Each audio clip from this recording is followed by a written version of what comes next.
ইসলামের মধ্যে তো পরিপূর্ণভাবে প্রবেশ করেছিলেন সাহাবায়ে কেরাম আজমাইনগণ। হযরত ওমর ফারুক রাদিয়াল্লাহু তাআলা আনহু যেই যখন কাফের ছিলেন, ওমর ইবনুল খাত্তাব মায়ার নবীকে জীবন থেকে দুনিয়া থেকে চিরবিদায় করার জন্য ওমর রওনা করল।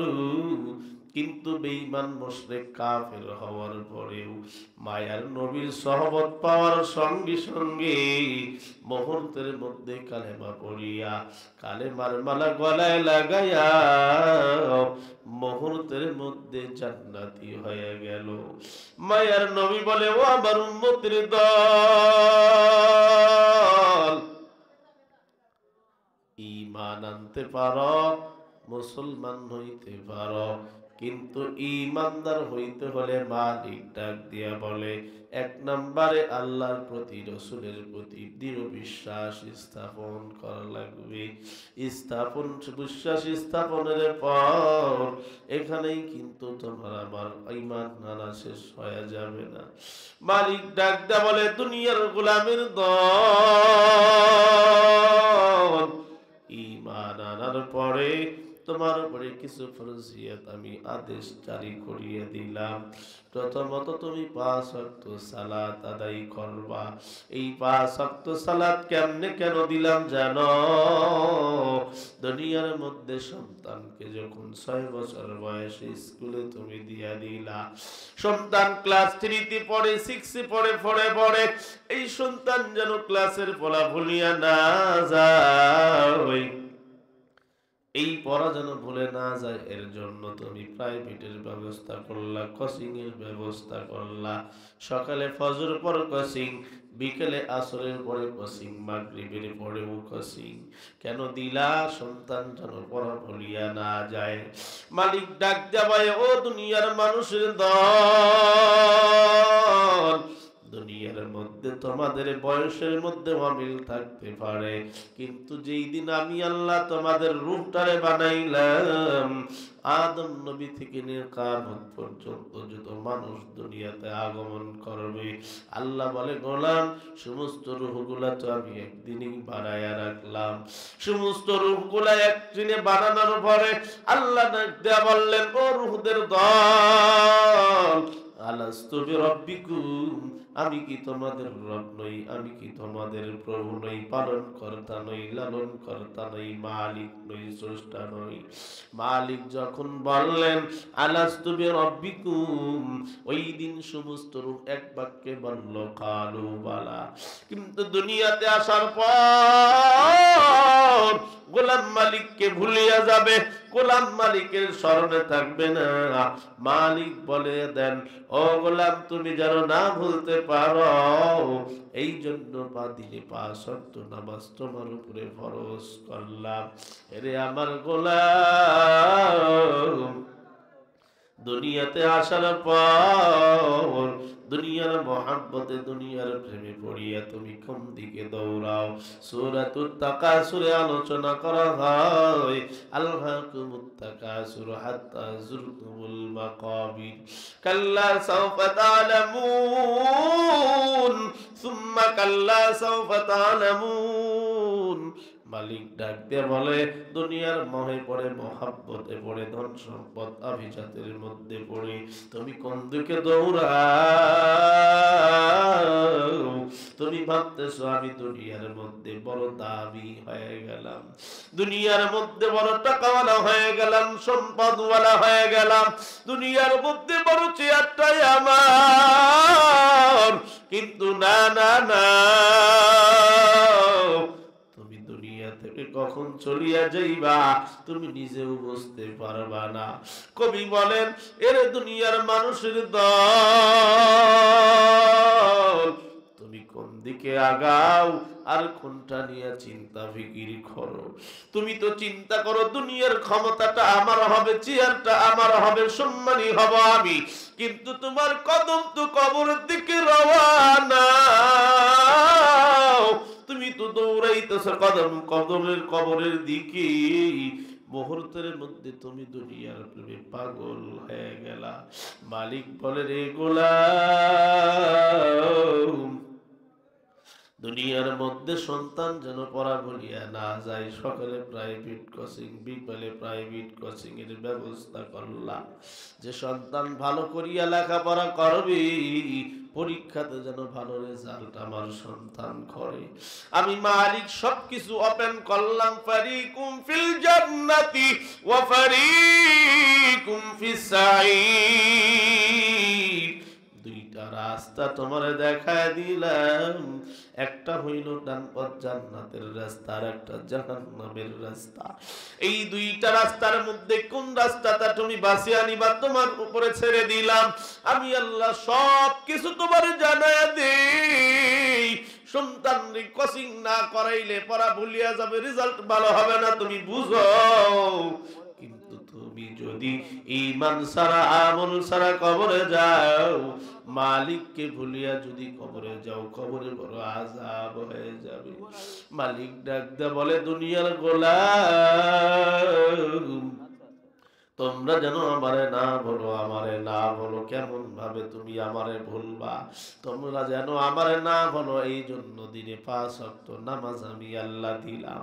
ফজর ওয়াক্ত যখন হয়ে গেল, মসজিদের মাইক দিলাম হয়ে গেল, মসজিদে মুয়াজ্জিন বলে, হাইয়া আলাস সালাহ, হাইয়া আলাল ফালাহ, এসো কল্যাণের দিকে, এসো তুমি শান্তির দিকে। এইবার গোলাম যখন মসজিদে যায় হাজির, মসজিদে যায় হাজির হওয়ার পরে কামত হয়ে গেল।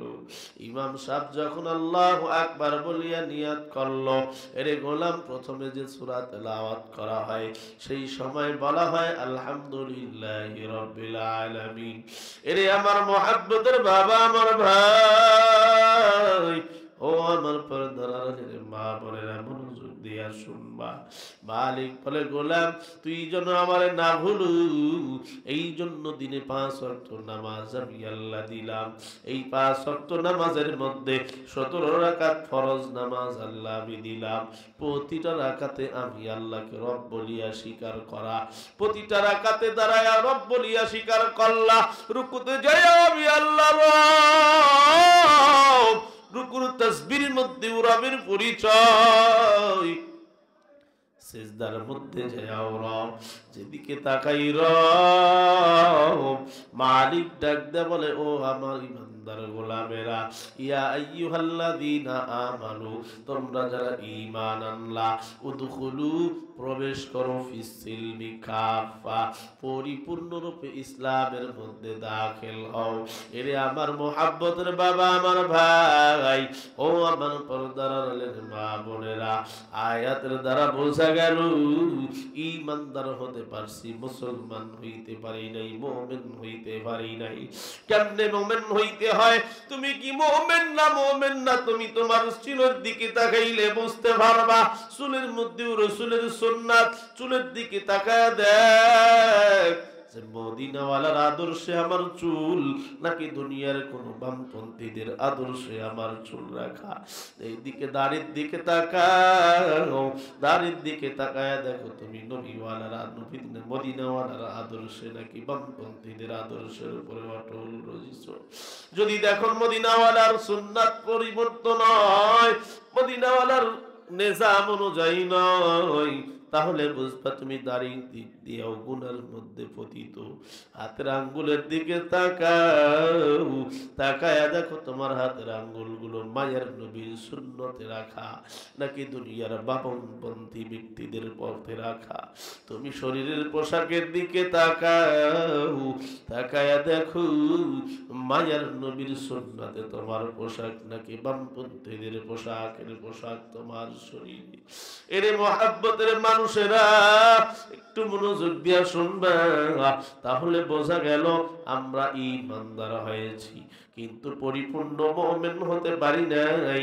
পরিপূর্ণ মুমিন তো সেই ব্যক্তি হবে যেই ব্যক্তির জবানে মালিকের ভয়, যেই ব্যক্তির জবানে মালিকের জিকির থাকবে, যেই ব্যক্তির অন্তরে মালিকের বড় ভয়, যেই ব্যক্তি চলবে ফিরতে মালিককে স্মরণ করবে, যেই ব্যক্তি সব সময় মালিককে ডাকবি, বিপদে আপদে মুসিবতে সব সময় শরণাপন্ন হবে মালিককে।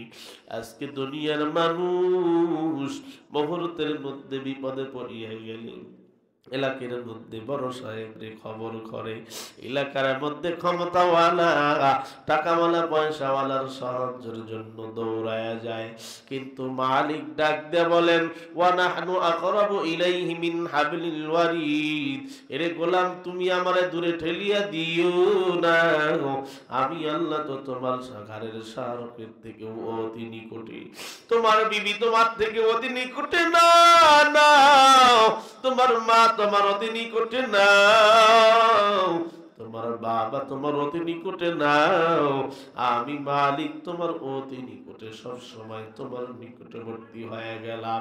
তুমি আমার কাছে বলো, তুমি আমার কাছে চাও, আমি আল্লাহ তোমার জীবনের গুনাহগুলা মাফ করিয়া দিব।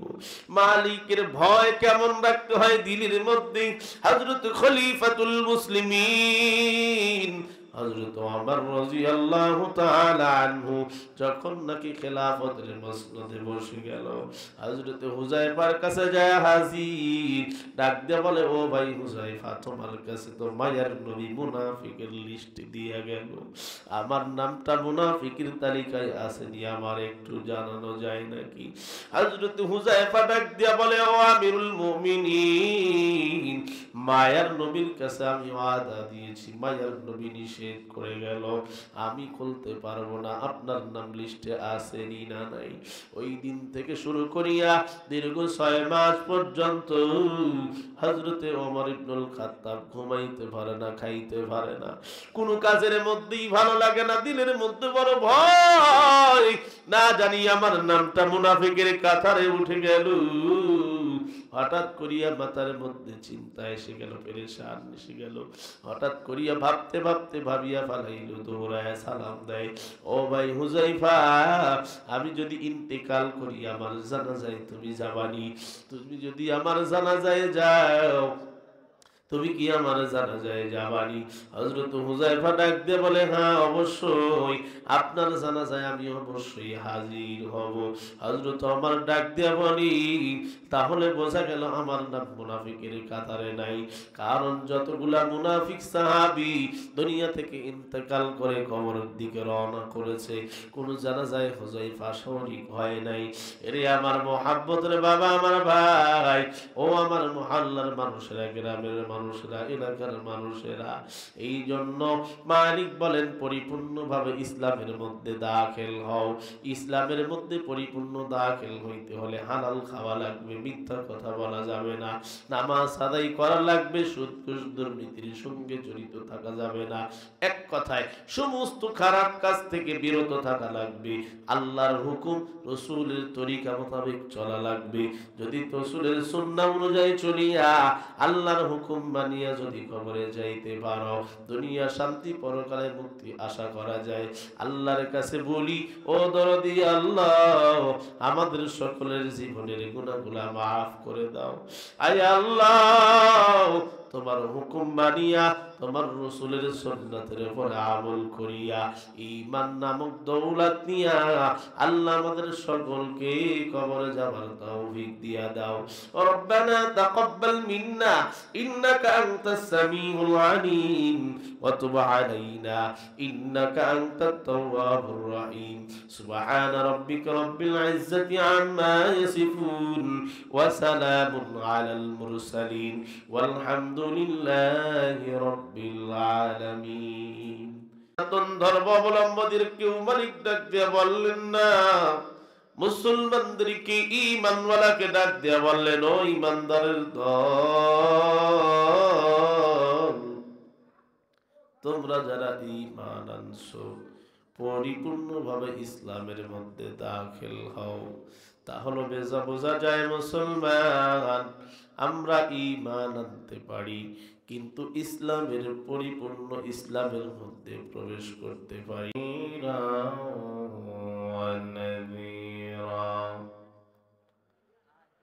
وَدَاعِيًا إِلَى اللَّهِ بِإِذْنِهِ وَسِرَاجًا مُنِيرًا أما بعد فأعوذ بالله من الشيطان الرجيم.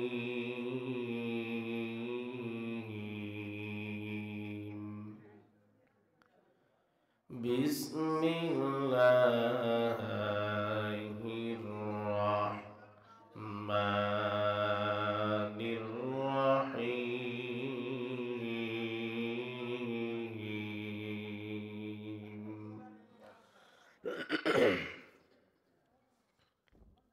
يا أيها الذين آمنوا ادخلوا في السلم كافة ولا تتبعوا خطوات الشيطان إنه لكم عدو مبين.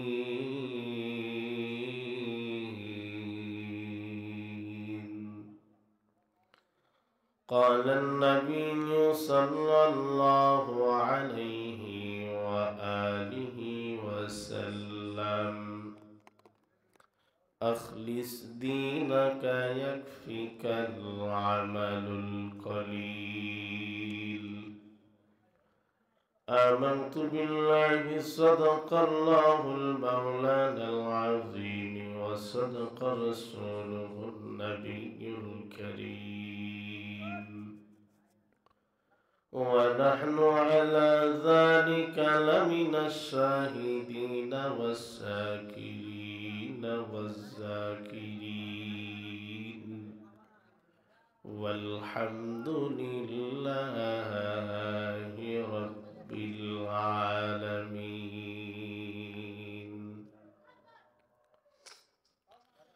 توحید کی امانت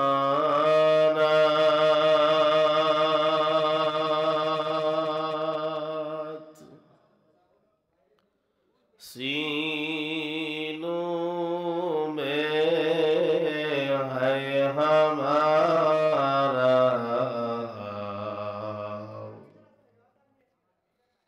आसान नहीं मिटाना, नामो निशान हमारा, आसान नहीं मिटाना, नामो निशान हमारा। मुहम्मद ने आकर कुफ्र को मिटाया, कुफ्र को मिटाकर सदाकत बताया, कुफ्र को मिटाकर सदाकत बताया। আলহামদুলিল্লাহ। ঐতিহ্যবাহী জেলা সিরাজগঞ্জের অন্তর্গত তারাশ উপজেলার আওতাধীন সরাবপুর কেন্দ্রীয় জামে মসজিদের বাৎসরিক ওয়াজ মাহফিল 8 ফেব্রুয়ারি 2025 রোজ শনিবার।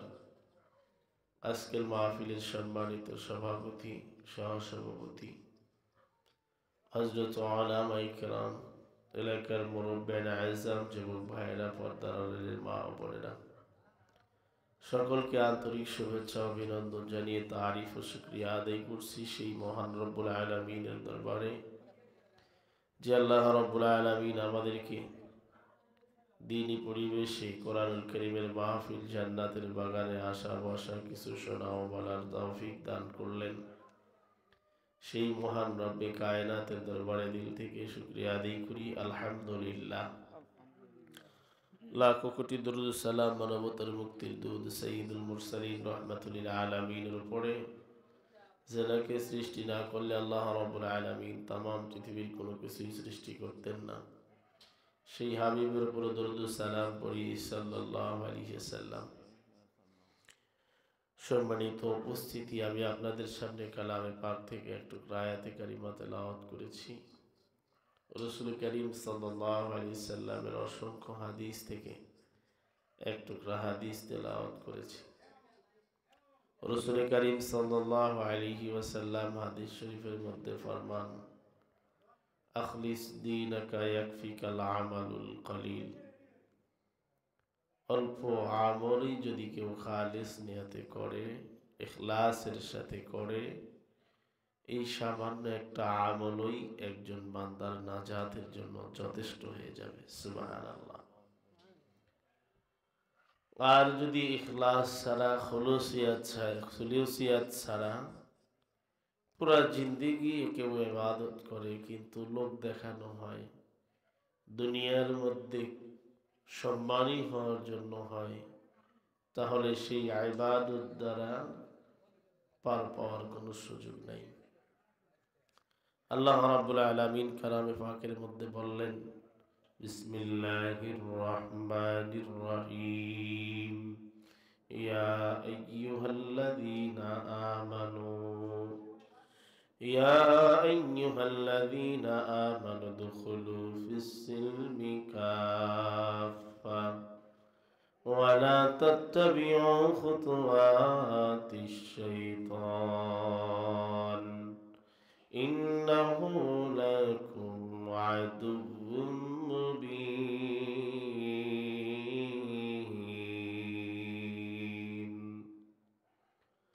আল্লাহ রাব্বুল আলামিন দুনিয়ার মানুষদেরকে জানায় দিলেন, ইয়া আইয়ুহাল্লাযীনা আমানু, তোমরা যারা ঈমান আনছো, হে ঈমানদার লোক সকলেরা শুনিয়া নাও, জানিয়া নাও, উদখুলু ফিস-সিলমি কাফা,